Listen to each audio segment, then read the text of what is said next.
are common in all the regions of Norway. Okay, and then you mentioned about your first learning experience Yes. during the 1970, Yes. 77? 77. Yeah, was the first. and what was like, how can you mention? It was more exciting. It's because at the same time I was learning the language. Yes. At the same time, I was lucky to have our teacher that knows how to dance. Yeah, and what's the dance? And the first dance? The dances were waltz, Okay. tango. Wow. The tango is not the same as the Spanish tango or the Latin tango. It's different. Oh. It's a different type. It's much easier to learn, actually, the really? Norwegian tango dance than the Latin or the way we have it in the Philippines. It's more difficult there. So I've learned how to dance the tango. The Rylander, as I said, is something I knew already before. And Rylander, or what was the other one? Waltz. The waltz, yes. Tango and Rylander. And the Rylander, yes.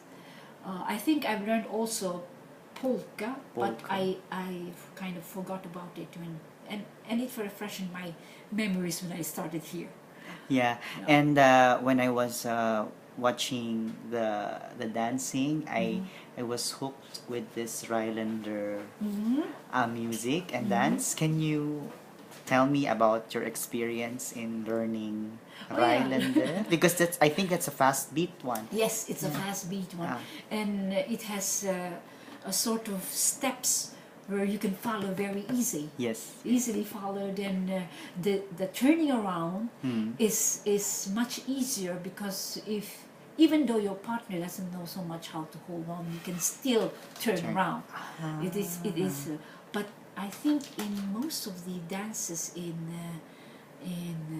what call this, the folk dances in Norway is that your partner has to know how to handle you.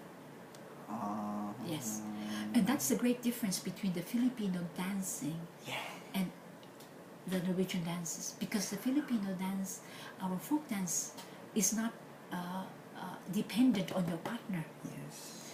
Not so much as it is in Norwegian, because as you see the sway balance, you have your ordisanate, you don't have to hold so much. There's not so much of holding. But in the Norwegian, you have more of the closeness, so the guy has to know how to dance. The girl can follow. And can you tell me about the difference about the tango that you mentioned? What was the difference between the Philippine tango? Yes. Could I say Philippine tango or tango in the Philippines and tango in the here in Philippines, Norway? or in Latin Latin American tango. It is more of chop rhythm with abrupt movement of the body. But what do you mean by chop? It is 1, 2, 3, and then turn around, and then isn't it? It's more of in the Latin. In the Latin. Okay. Yes, even in the Filipino tango. It's more, and while in Norwegian tango, it is more of a combination of waltz